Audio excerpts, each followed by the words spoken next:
Queridos amigos da nossa querida TV A Caminho da Luz, que alegria mais uma vez podemos estar com a sua companhia para o programa Estudando as Obras de André Luiz, o livro Libertação.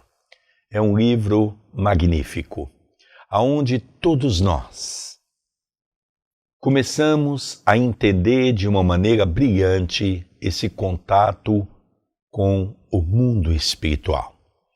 E agora nós estamos vendo aquele contato mais denso, principalmente como, e explica Gubbio a André Luiz e a Eloy, como vivemos o mundo, ainda não temos um padrão vibratório bom, é natural que diante das afinidades, nós recebemos muito mais a presença de espíritos malfeitores do que de espíritos benfeitores. Hoje nós vamos estudar a história de Margarida, que está sendo obsediada por Gregório, e nós vamos também perceber que é hora de Matilde, a mãe de Gregório, entrar em cena para ajudar. Antes de começarmos essa história, tudo bem com você, André Luiz? Tudo bem, querido Sérgio. Cumprimentamos os nossos telespectadores, rogamos a Jesus que nos abençoe no programa de hoje, tanto nós que estamos apresentando, quanto vocês que estão nos acompanhando, que possamos ter um programa de muita paz e de muita instrução. Começa o capítulo Entendimento. O zimbório estrelado, aos raios liriais da lua, espalhava em torno vibrações de beleza inexprimível, semeando esperança, alegria e consolo. Informado quanto aos objetivos que nos conduziriam à crosta, com escalas por uma colônia purgatorial de vasta expressão, vali-me da hora amena para aproveitar a convivência com o instrutor, tentando arrancar-lhe observações que vinham sempre revestidas de preciosos ensinamentos. É admirável pensar, aventurei respeitosamente, que se formam verdadeiras expedições em nossa esfera para atender a simples caso de obsessão. Os homens encarnados, redarguiu o orientador com certa vaguidade no olhar, qual se trouxesse a alma presa a imagens fugídias do pretérito. Não suspeitam a extensão dos cuidados que despertam em nossos círculos de ação. Somos todos, eles e nós, corações imantados uns aos outros, na forja de benditas experiências. No romance evolutivo e redentor da humanidade, cada espírito possui capítulo especial. Ternos e ríspidos laços de amor e ódio, simpatia e repulsão, acorrentam-nos reciprocamente. As almas corporificadas na crosta guardam-se em passageiro sono, com esquecimento temporário, quanto às atividades pregressas. Banham-se no estige dos antigos, cujas águas lhes facultam, durante certo tempo, valiosa segurança para retorno a oportunidades de elevação. Todavia, enquanto se mergulham em ouvido benéfico, demoramo-nos, por nossa vez, em abençoada vigília, os perigos que nos ameaçam, os entes amados de agora ou de épocas que o tempo consumiu, desde muito, não nos deixam impassíveis. Os homens não se acham sozinhos na estreita senda de provas salutares em que se confinam. A responsabilidade pelo aperfeiçoamento do mundo compete-nos a todos. Então aqui nós observamos o comentário de Gubbio, a pergunta feita por André Luiz. Se deveria o mundo espiritual pegar o seu tempo em que poderiam estudar, trabalhar, renovar, compreender novas matérias, se eles deveriam pegar o seu tempo para consagrar-se ao auxílio de encarnados, que na maioria das vezes não nutre uma religiosidade, não nutre um pensamento reto, não nutre um comportamento familiar saudável, não nutre uma fé viva, não nutre a oportunidade de dividir o que tem, seja conhecimento, seja riqueza, seja saúde, seja a companhia. E Gubbio dá uma explicação muito bonita, que no mundo em que coabitamos, nós vemos que nós, os encarnados, somos muito frágeis ainda. Mesmo nós que conhecemos toda esta literatura, tem momentos em que estamos deprimidos, aflitos, temerosos. Tem momentos em que permitimos que a dúvida, que o medo fale alto no nosso ser. Não é que nós não temos o conhecimento, só que praticar tudo o que nós sabemos nesta dimensão é muito difícil. Quando vemos, já pensamos. Quando vemos, já falamos. Quando vemos, já agimos. Tirando um espírito da envergadura de Chico Xavier e de outros que aí vieram, nós ainda não temos o domínio absoluto do que sai através do nosso pensamento. Ainda somos envolvidos pelo meio em que vivemos, ainda não nos conhecemos, ainda não nos dominamos, ainda não sabemos verdadeiramente quem nós somos. E o auxílio espiritual através dos amigos ou de espíritos familiares é de fundamental importância para o equilíbrio e a continuidade da nossa jornada evolutiva. Interessante também que há uma preocupação nas colocações de Gubbio com referência à família, não é? A fragilidade que a nossa família está diante desse quadro temeroso que é o mundo espiritual inferior. E é interessante que Gubbio retrata ele que cada um segundo a sua obra, cada um tem que fazer a sua forma, pensamento positivo para ter companhias de espíritos positivos e que nós não podemos interferir.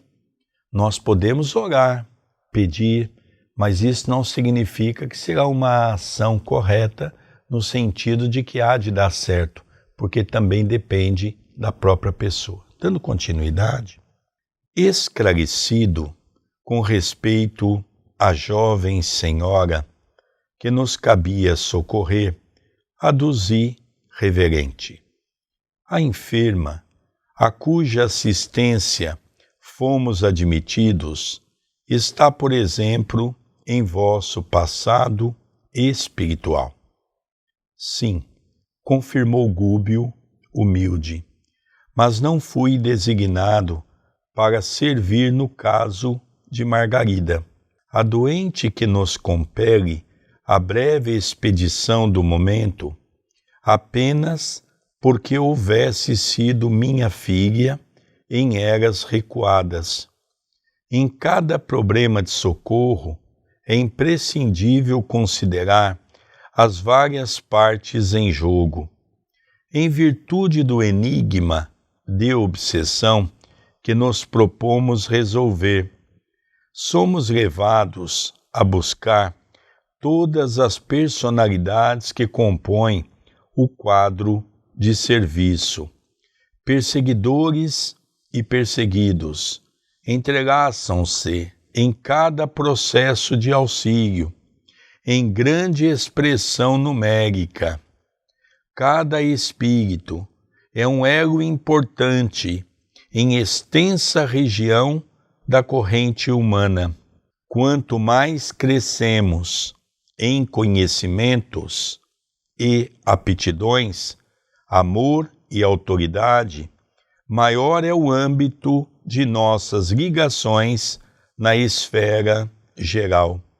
Almas existem que se veem sob o interesse de milhões de outras almas, enquanto os movimentos da vida se estendem, harmoniosos, sob os ascendentes do bem. As dificuldades não chegam a surgir. Contudo, quando a perturbação se estabelece, não é fácil desfazer obstáculos, porque, em tais circunstâncias, é indispensável procedamos com absoluta imparcialidade, dando a cada um quanto lhe caiba. O homem terrestre, mormente nos dias tormentosos, costuma ver somente o seu lado, mas acima da justiça comum, propriamente considerada, outros tribunais mais altos funcionam. Em razão disso, todos os casos de desarmonia espiritual na Terra movem aqui extensa rede de servidores que passam a tratá-los sem inclinações pessoais, em bases do amor que Jesus exemplificou, e nessas ocasiões preparamo-nos a satisfazer todos os imperativos de trabalho salvacionista que a tarefa nos imponha ou proporcione dentro das atividades que lhes são conexas. Então a pergunta de André Luiz é muito interessante. Ele pergunta se aquela personagem obsediada, no caso Margarida, ela tinha alguma ligação com Gúbio. E Gúbio disse que sim, que no pretérito, não diz quando foi esse pretérito, se foi num passado distante ou mais recente, ele foi pai de Margarida. E nutre por ela um sentimento, um carinho. Mas é interessante que no decorrer do seu comentário ele fala, só que quando nós vamos aprendendo e aumentando a nossa visão, nós paramos de agir com aquele pieguismo. Eu vou ajudar a Margarida porque ela é minha filha. Não, ele não está ajudando aqui como um pai, ele está ajudando aqui como um espírito que tem um sentimento elevado por aquela que foi um dia sua filha e que hoje está refém de inúmeras entidades sob o comando de Gregório. Então ele não vai agir como aquele pai, às vezes, impensadamente para defender o filho, não. Ele já passou por aquele sentimento que escurece a visão correta de como auxiliar. Ele vai ajudar Margarida como irmão de caminhada. Ele já vai ver Margarida não apenas como a sua filha, mas como um espírito também filho de Deus e que também merece a ajuda espiritual. Então esse comentário, essa pergunta de André Luiz é curiosa. Aqui nós sempre vimos nos outros livros de André Luiz que ele pegava suas férias, por assim dizermos, para empregar no trabalho com as missões que ele foi tendo. Então teve livros que ele pegou uma semana, tiveram livros que ele pegou um mês. Aqui já não dá tempo de quanto essa história passou. É interessante que nos outros livros, a cada 6 meses, 1 ano, vinha um livro de André Luiz. Esse livro aqui foi mais ou menos 18 meses, desde o livro No Mundo Maior para o livro Libertação, um espaço de tempo maior. Então nós vemos que cada livro de André Luiz ele apresenta uma nuance. Nos outros ele apresentou quem foi Alexandre, ele apresentou quem foi Calderaro, ele apresentou quem foi Jerônimo. Aqui ele está apresentando Gúbio bem lentamente e só está dando noções que Gúbio permite que nos dê. Eloi para nós ainda é um grande desconhecido, apareceu na história, fez algumas perguntas, mas ainda não auscultamos quem vem a ser Eloi, quem vem a ser Gúbio, quem vem a ser Margarida, quem vem a ser Matilde. Então, aos poucos, nós estamos vendo. É um livro totalmente diferente do último que vimos. O último, cada capítulo era sobre esquizofrenia, sobre a sexualidade, sobre o aborto, sobre assuntos peculiares do nosso dia a dia. Aqui nós estamos vendo uma trama terrível que envolve muitas pessoas. Nós vamos nos surpreender quando vemos o número de entidades espirituais que obsediam Margarida. É interessante que nós vamos perceber a questão da razão e da emoção. Na verdade, é isso que Gúbio fala para André Luiz. A emoção é exatamente um ato dotado pelos espíritos inferiores. Nós agimos pela emoção. Se mata pela emoção, faz com que uma pessoa sofra pela emoção, lesamos as pessoas pela emoção. Mas os espíritos superiores, eles têm a razão. E a razão mostra que cada um tem que passar por aquilo que ele mesmo fez, ou seja, ele tem que colher aquilo que ele plantou. E há um determinado momento que ele diz, quando Jesus instituiu a lei do amor, quando passou pela terra, fez com que estabelecesse a justiça divina. Então, cada um segundo a sua obra. Por mais que ele amasse Margarida, Margarida estava altamente comprometida com as leis divinas por um comportamento equivocado. Ela não estava ali aprisionada simplesmente no reduto daquela zona infernal que era dirigida por Gregório. Ela estava ali porque ela era um espírito daquela natureza. E é isso que às vezes um pai, uma mãe tem dificuldade em entender.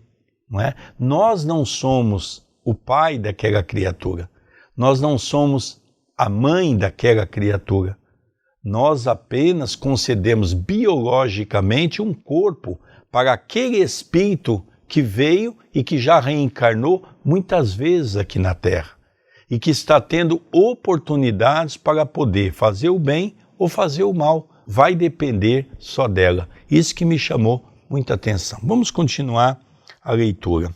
A essa altura da instrutiva conversação, chegamos a gracioso templo. Nesse doce recanto consagrado à materialização de entidades sublimes, a luz suave da noite calma como que se fazia mais bela.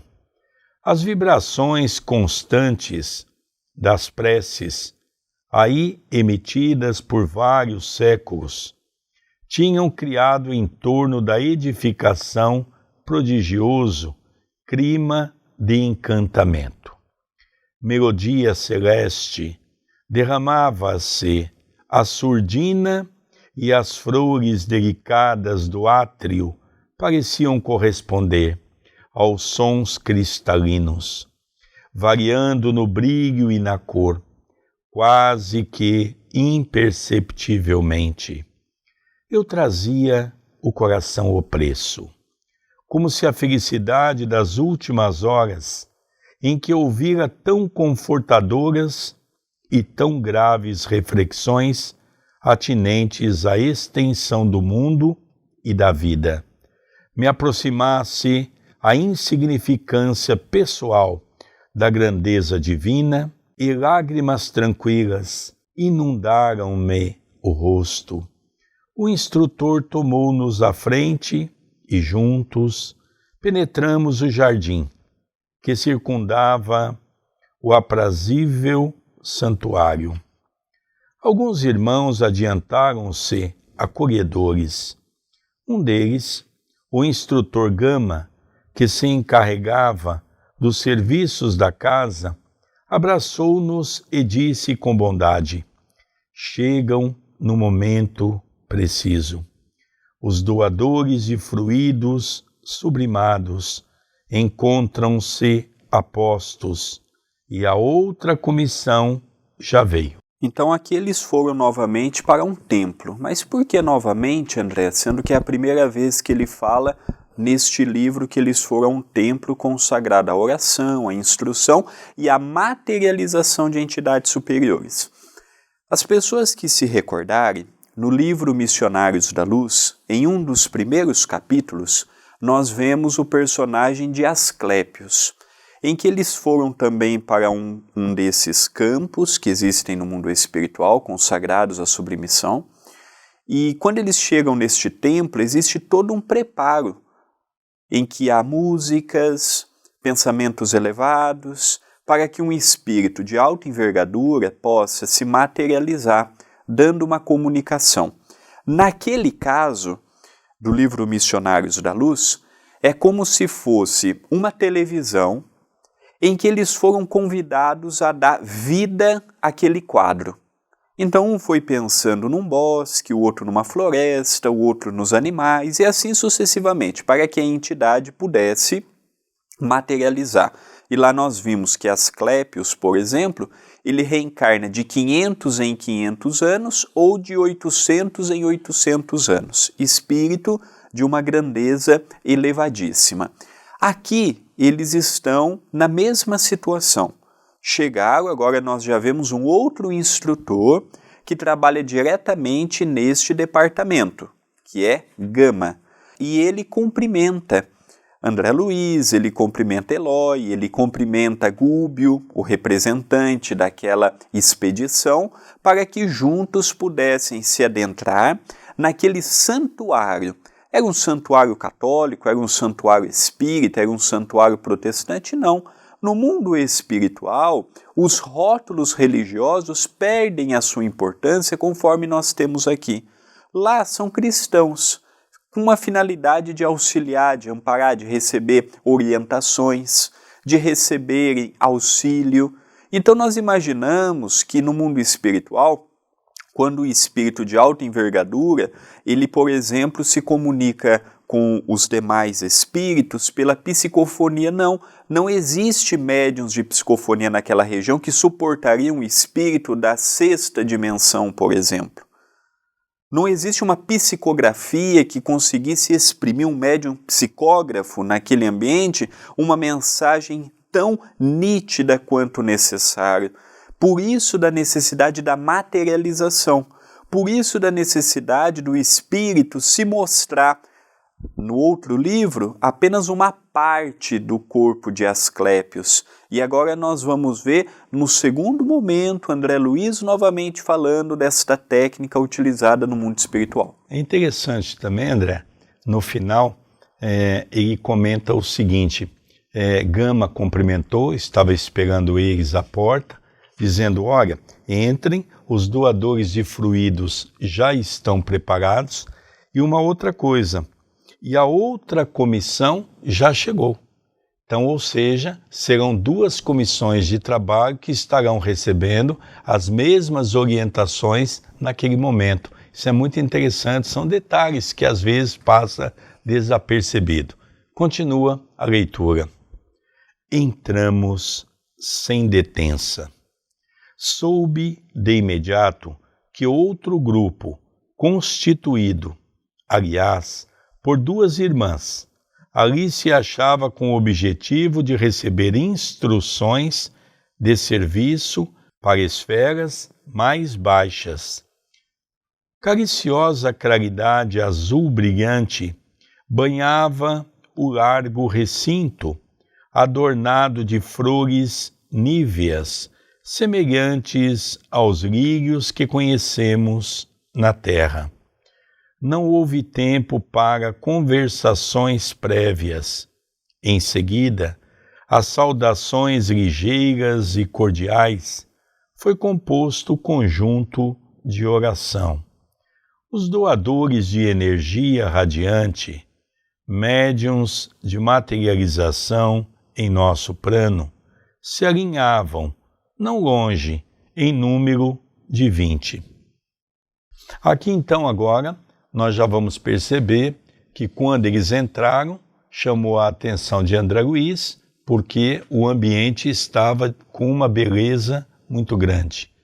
um perfume inebriante, e ele percebeu que o outro grupo, na verdade, era duas irmãs, que teriam uma atividade numa zona mais baixa ainda da que eles iam, e que irradiava uma vibração de muito amor essas duas irmãs. Então vamos relembrar que eles estavam em três. Era Gúbio, Eloy e André Luiz. Esse era um grupo. O outro grupo se fazia por duas irmãs.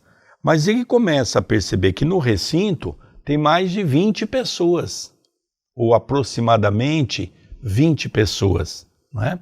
Então, as orientações que ia sendo dada, as equipes de trabalho, seriam espíritos que iriam dar suporte a essas equipes. Então existe ali todo um contexto importante para com que fosse bem sucedida essa ida deles nessas zonas trevosas e nessas zonas também abismais. Comovedora partitura soou, argentina e leve, em aposento próximo, predispondo-nos à meditação de ordem superior. E logo após a prece, formosa e espontânea, pronunciada pelo responsável mais altamente categorizado na instituição, eis que a tribuna doméstica se ilumina. Esbranquiçada nuvem de substância leitosa brilhante, adensa-se em derredor, e pouco a pouco, desse broco de neve translúcida, emerge a figura viva e respeitável de veneranda mulher. Indizível serenidade caracteriza-lhe o olhar simpático e o porte de Madonna antiga, repentinamente trazida à nossa frente. Cumprimenta-nos com um gesto de bênção, como que nos endereçando a todos os raios da luz esmeraldina, que em forma de auréola lhe exornam a cabeça. As duas moças que formavam a comissão de serviços, estranha à nossa, avançaram com lágrimas discretas e rojaram-se genuflexas. Mãe querida, clamou uma delas, com tal inflexão de voz que nos cortava as fibras mais íntimas. Ajuda-me a falar-te. A saudade longamente reprimida é um fogo que consome o coração. Auxilia-me, não me deixes perder este doce e divino minuto. Apesar dos soluços de emoção que lhe vibravam no peito, continuou: abençoa-nos para a grande jornada. Há muito tempo aguardamos esta hora breve de reencontro contigo. Perdoa-nos, mãezinha, se insistimos tanto na rogativa. Contudo, sem tua proteção amorosa, como vencer nos turbilhões do abismo? Então nós percebemos por esta parte da leitura que, tirando estas duas moças e tirando o grupo de 3 companheiros que estava chefiado por Gúbio, nós vimos que naquele templo em que foi saudado pelo instrutor Gama, havia 20 médiuns de materialização. E ali, naquela tribuna rústica simples que havia no ambiente, se materializou uma nobre matrona, uma nobre senhora. Quem teve preferência na fala foi essas duas irmãs. Chamaram aquela mulher por mãe.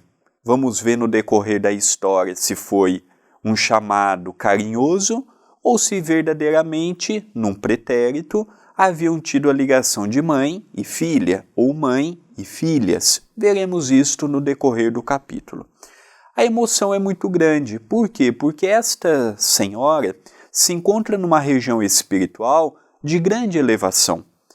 Ela não pôde estar ali nem com seu corpo perispiritual, porque o ambiente era incompatível. Para que ela pudesse se fazer visível, ela teve que materializar-se.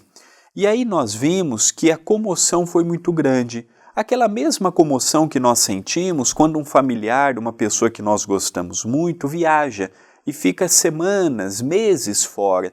E quando retorna para casa é uma alegria, é uma saudade imensa, às vezes até nos emocionamos.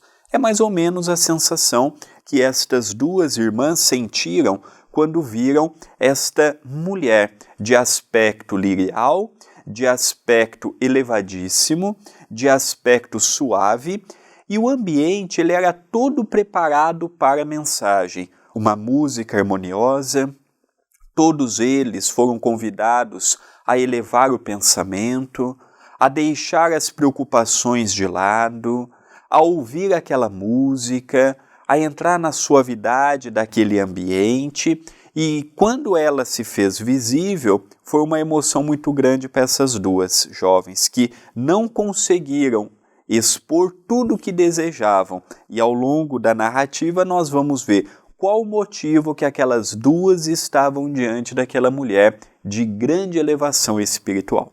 É verdade, a gente às vezes não tem essa capacidade de compreender o que seria um grupo organizado de 20 médios de materialização altamente organizados, altamente competentes, altamente compromissados com o Evangelho, unindo-se à sua potencialidade de trabalho para que pudesse haver uma única materialização.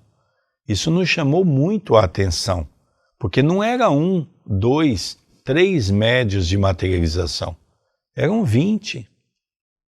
Então aqui isso nos chama a atenção de que realmente essa venerável, essa veneranda, como é chamada, nós vamos perceber a grandeza dessa mulher e as regiões sublimadas que ela se encontra, como descreveu aqui o nosso querido André nos seus comentários. Vamos continuar a leitura.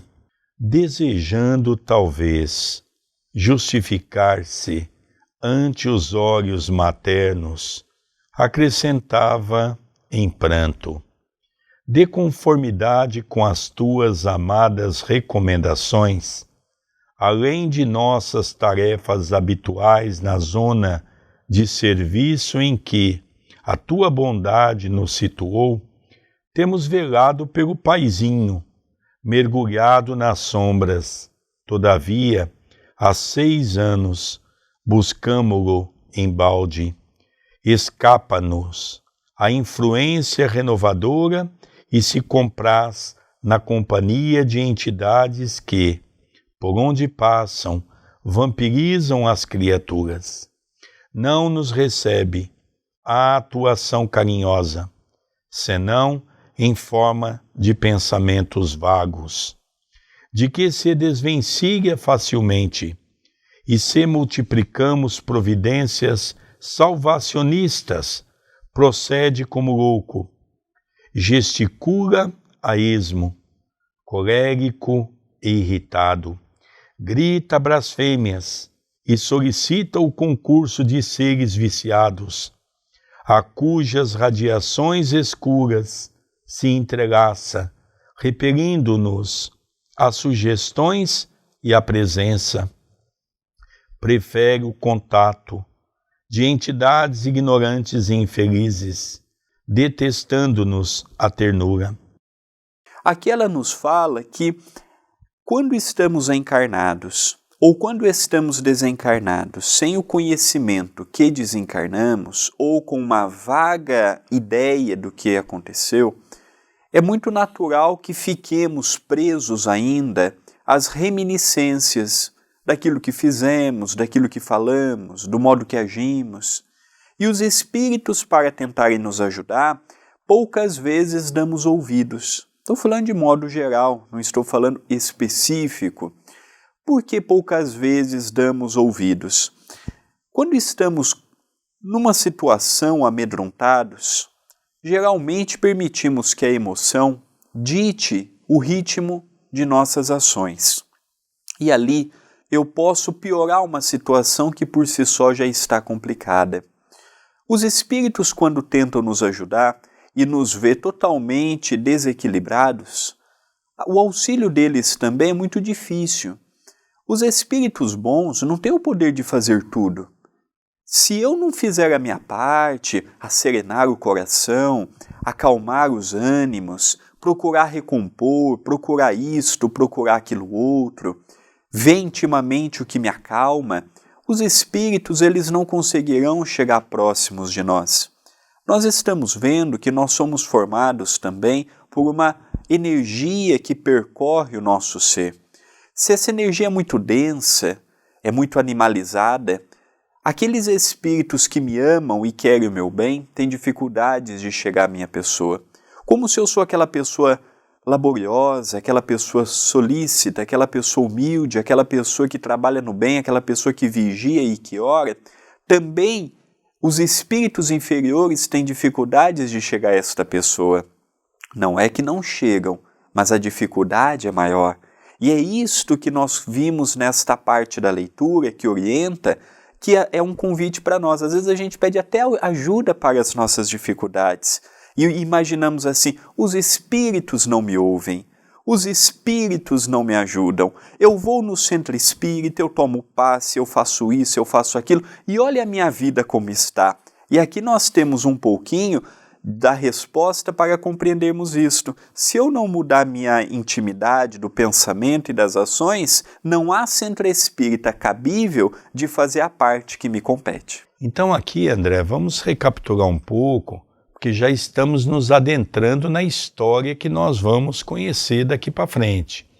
Então essas duas irmãs que André Luiz percebe que é de alto nível evolutivo, se vê diante daquela mulher que está materializada, que eles chamam de veneranda por tal a sua beleza e por tal a sua luminosidade. Vamos tratar dessa irmã que é de uma região muito evoluída. E ela coloca, olha, há 6 anos a senhora nos deu uma incumbência de acompanhar o paizinho. Quem será o paizinho? Nós vamos ver isso ao longo da narrativa. Nós temos o acompanhado. Toda vez que nós nos aproximamos, ele não aceita ajuda. Ele chega até as raias da loucura, ele se irrita, ele fica bravo, ele não aceita. Quando nós começamos a emitir pensamento de amor, ele se esquiva, então ele foge de nós. Então faz 6 anos que nós estamos tentando nos aproximar, mas está muito difícil. É um espírito rebelde, é um espírito que não aceita ajuda e é um espírito que ainda tem um grau de liderança muito forte, né? Então vamos conhecer quem é essa personagem. Vamos continuar a leitura. Nesse ponto, crise mais intensa de emotividade impediu-lhe continuar. A nobre senhora, que descera da tribuna, erguendo as filhas e acolhendo-as nos braços, exclamou com acento consolador, na voz sem lágrimas, não obstante a visível melancolia. Filhas amadas, o sol combate a treva todos os dias. Batalhemos contra o mal, incessantemente, até a vitória. Não se suponham sozinhas no conflito doloroso. Desculpemos o papai infinitamente e colaboremos por restituí-lo à terra firme da luz. Se o Cristo trabalha por nós, desde o princípio dos séculos, sem que lhe possamos compreender a amplitude dos sacrifícios, que dizer das nossas obrigações de amparo e tolerância uns para com os outros? Cláudio se fez para sempre credor da nossa estima e gratidão. apesar do pavoroso crime oculto que nolo arrebatou às profundezas. Envenenou um parente para conseguir a riqueza material, que nos ofereceu educação e conforto na esfera carnal. Por extrema dedicação a nós três, não hesitou diante da tentação que o constrangeu a infernal compromisso. Dono de afeição inquieta, não soube esperar a bênção do tempo e lançou mão de inconfessável processo para localizar-nos em um oásis de superioridade mentirosa, para que ele nos sentisse garantidas e felizes. Viveu durante 40 anos consecutivos entre o remorso e o sofrimento, psiquicamente sintonizado com espíritos maliciosos e vingativos das sombras, mas na realidade, sobre as aflições dele, nos foi possível atravessar a abençoada existência de progresso e conforto, numa casa ditosa e farta, sem sabermos que, em nossos alicerces espirituais, vivia um ato escuro de assassínio e violência. Eu gostaria aqui de chamar a atenção que esse Cláudio aqui não é aquele Cláudio que nós estudamos no livro anterior, No Mundo Maior, que era o avô de André Luiz. O Cláudio era o esposo dessa senhora de uma envergadura espiritual muito grande, e aquelas duas irmãs eram filhas. Então as filhas, mesmo com aquela irradiação luminosa, estava muito abaixo no campo evolutivo do que a mãe. E é interessante, não é, que ela conta para as filhas um fato que as filhas não conheciam, porque o pai havia cometido um grande crime para obter vantagens no campo da riqueza. E, logicamente, isso está fazendo com que ele continue perturbado, continue dentro da sua própria consciência sendo julgado. Porque nós temos notado, com o advento dos conhecimentos que o Espiritismo nos traz, que o tribunal mais implacável que existe é o tribunal da nossa consciência. É por isso que na questão 621 de O Livro dos Espíritos, aonde está escrito a lei de Deus, e os Espíritos respondem na consciência. A nossa consciência é implacável. Eu posso mentir, como ela diz aqui, que ele mentiu. Eu posso mentir para as pessoas, mas eu não consigo mentir para a minha consciência. Olha que coisa interessante, né, André? Sem dúvida, e aquele espírito estava naquela região há 40 anos, em que estava sendo envolvido também por entidades da mesma natureza, por isso que as filhas estavam com dificuldades de levar um amparo mais dilatado. Então nós vemos que é muito comum uma pessoa se perder nas posses materiais, na sexualidade, se perder na beleza, se perder no poder. Por isso que, quando nós vemos uma situação como a de Cláudio, igual o Cláudio tem muitos reencarnados por aí, é um alerta para nós não nos tornarmos um Cláudio. Porque às vezes a gente imagina, em pleno século XXI, isso daí já não acontece mais. Acontece todos os dias, e não é só no Brasil não, isso é no mundo todo. A ganância, se eu posso tirar do meu parente para eu me enriquecer, eu vou tirar.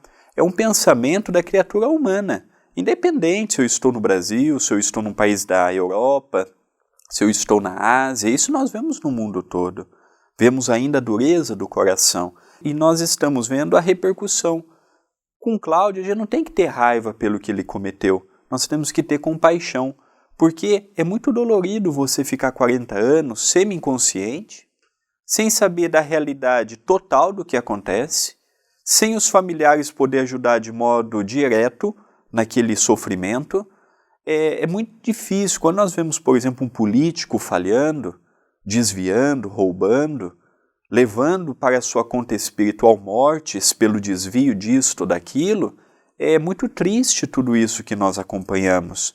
É doloroso, mexe às vezes até no nosso bolso da população, mas não devemos ter aquela raiva, não devemos ter aquela... Porque se a lei humana falhou no julgamento para com eles, a lei divina não falha, ela é implacável. E aqui nós estamos vendo por essa irmã o outro lado da história. É interessante nós notarmos essa frase, não é? Ele cometeu um crime que foi gravíssimo, não é? Ele matou um parente e a mãe agora está dizendo para a filha, por isso que nós tivemos uma vida boa, com muitos bens, por conta disso. Vamos dar continuidade na leitura. A essa altura, a entidade materializada chorou comovedoramente. Abraçada as três, num quadro emocionante e mudo, a mãezinha encontrou recursos a fim de prosseguir. Tornaremos, contudo, ao campo de luta regeneradora e benfazeja, que vale para nós a paisagem celestial sem a libertação daqueles que amamos? O coração amoroso, atormentado, abdicará do ingresso numa estrela para persistir ao lado de um ente querido em duelo com as serpentes de um charco.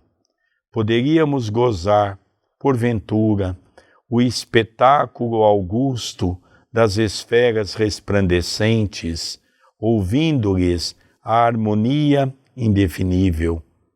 Numa situação de destaque adquirida à custa daqueles que gemem e desfalecem nas trevas, abandonar quem nos serviu de degrau em plena ascensão divina é das mais horrendas formas de ingratidão. O Senhor não pôde abençoar uma aventura colhida ao preço de angústias para aqueles que nolas deram. Estou convencida de que há mais grandeza no anjo que desce ao inferno para salvar os filhos de Deus, transviados e sofredores, do que no mensageiro espiritual que se dá pressa em comparecer ante o trono do Eterno para louvá-lo, com esquecimento dos próprios benfeitores. Então aqui nós vemos que sempre que fica aquele familiar, aquele conhecido ou mesmo um desconhecido em sofrimento, espíritos dessa envergadura têm a compaixão de auxiliar. Enquanto eles notam espíritos passando por isto, eles percebem como eu posso ser feliz sendo que tem pessoas infelizes. Como eu posso ser infeliz sendo que aquela pessoa, de modo equivocado, me ajudou na ascensão espiritual, dando-me uma vida confortável? E aí começa a mostrar outra face, a face da solidariedade espiritual. Aquela daquele anjo, aquela figura simbólica de nosso conhecimento, o anjo que desce ao inferno para amparar, socorrer. E felizmente no mundo espiritual nós temos muitos trabalhadores anônimos, trabalhando, auxiliando, levando um pouquinho do seu conhecimento e do seu amor para milhares de espíritos que, não aproveitando corretamente a sua existência, caminhou como Cláudio por um equívoco, um minuto de desatenção, uma atitude que comprometeu todo o restante da sua existência com repercussão espiritual. Continua a leitura. A venerável matrona enxugou o pranto copioso e prosseguiu. Ouvidemos, pois, minhas filhas, o que hoje somos, para socorrer os que, com o propósito de nos servirem, resvalaram a despenhadeiro sinistro e tormentoso. Saudemos nossas dívidas secretas com abnegação e devotamento. Mais tarde receberei Antônio, o sobrinho envenenado, em meus braços maternos. reaproximando-o de Cláudio, através da cordialidade e do respeito vividos em comum. Ensinar-lhe com alegre ternura a pronunciar o nome de Deus e a desfazer as pesadas nuvens de revolta que lhe empanam a vida íntima, a fim de incliná-lo à compreensão e à piedade com mais eficiência. Comprometi-me a acolher também no tabernáculo materno as 6 criaturas desviadas do bem, às quais se apegou, desvairado nas regiões inferiores, em face da culpa de quem nos foi desvelado amigo. Meu afeto reinará, dificilmente, num lar repleto de corações menos afins com o meu, onde Jesus me ensinará a soletrar, venturosa, a doce lição do sacrifício silencioso. Muitas vezes lidarei com a discórdia e a tentação. Todavia, não podemos acreditar em felicidades de improviso. Conquistaremos em cooperação abençoada aquela paz que Cláudio sonhou para nós e que ele próprio não desfrutou. Então aqui nós vimos que esta personagem, ela vai reencarnar, vai vir novamente com Cláudio como sendo seu marido, virá Antônio, que foi quem Cláudio envenenou para que pudesse subtrair a sua fortuna, e além de Antônio, vai vir com mais 6 espíritos que estão associados a Cláudio no plano inferior. Então, se não aparecer mais nenhum personagem, até agora ela vai ser mãe de 7 filhos, num ambiente hostil, em que Antônio terá uma grande revolta do pai, e ao mesmo tempo 6 espíritos de menos sensibilidade para o amor, totalmente no meio sem qualquer ligação do pretérito. Aqui nós vimos que dentro de um lar eu posso estar pela primeira vez com aquele que é minha mãe, aquele que é o meu pai, aquele que é o meu filho, como nós vimos aqui, e nós vimos que ela vai passar por uma reencarnação muito difícil, de muito sacrifício, de muita renúncia, para poder ajudar estas 8 entidades tentando encaminhar para a senda do amor, da paz e das conquistas morais. Nós vamos ver esse último trecho para que possamos ir para o encerramento desse programa, que será de 2 programas. Esse é o primeiro do capítulo 3.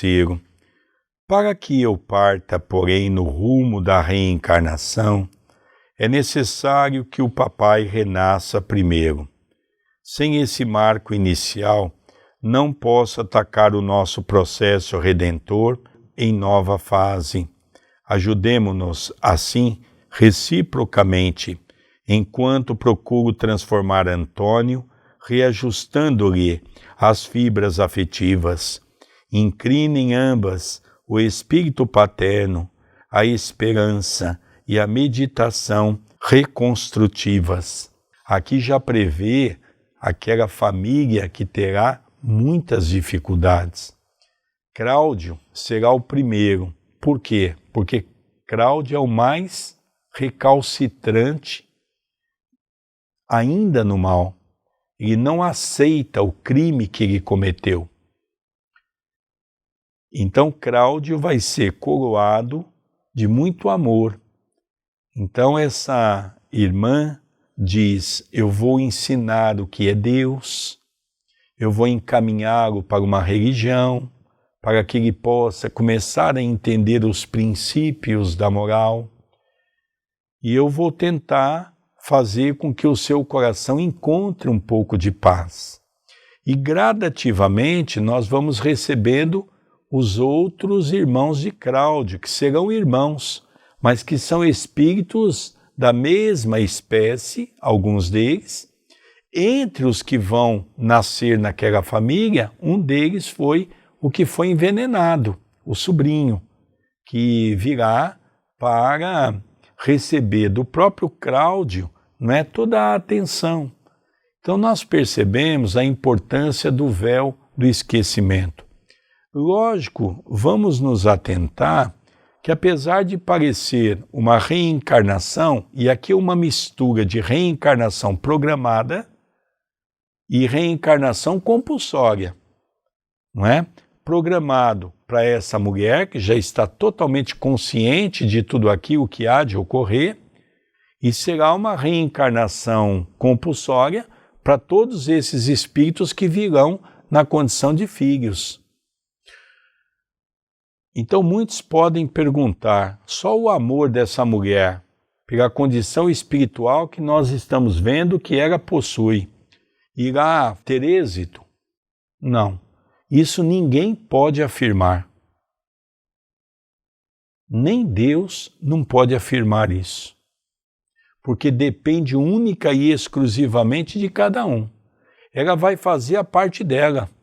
Como há pouco nós ouvimos na narrativa, que as duas filhas há 6 anos estão praticamente ao lado do pai, tentando o auxiliar. O pai não os vê, o pai não os ouve. Então está muito difícil. E quando o pai ouve alguma coisa, ele recusa, porque ele quer continuar naquele meio que ele está, porque ele ainda não foi defrontado com a sua própria consciência.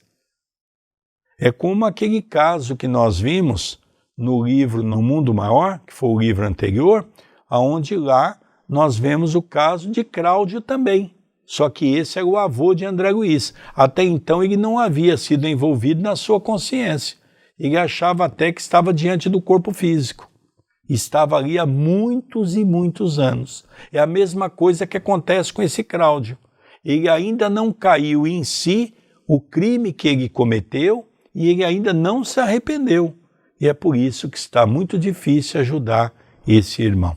Ao encerrarmos o programa, vamos deixando aqui os pedidos habituais e os convites habituais. O primeiro é do WhatsApp. Mande sua sugestão, sua pergunta, sua colocação, sua dúvida, ou peça para fazer parte da lista de transmissão do WhatsApp da TV A Caminho da Luz. É gratuito. 19 997 78 2794. Conheça os livros de minha autoria ou de outros escritores e outros médiuns. Estarão ajudando diretamente a TV A Caminho da Luz e ao Centro Espírita Perdão, Amor e Caridade. Loja acaminhodaluz.com.br.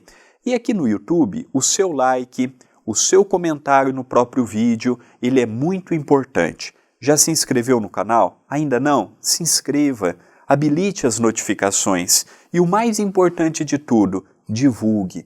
Seja um propagador do canal, seja um propagador do estudo. Se está te ajudando, se você vê coerência no que nós estamos falando, se você tem afinidade no modo que nós apresentamos, não guarde isto para você.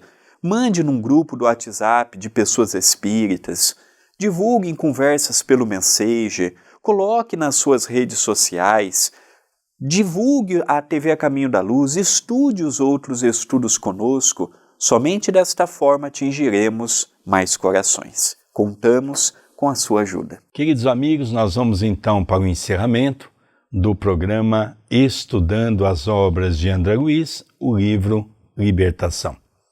Nós agradecemos os nossos telespectadores da TV A Caminho da Luz, a nossa gratidão, principalmente por aqueles que têm mandado mensagens e têm carinhosamente escrito alguma coisa para nós. Um beijo no seu coração e até o próximo programa. Até o nosso próximo programa.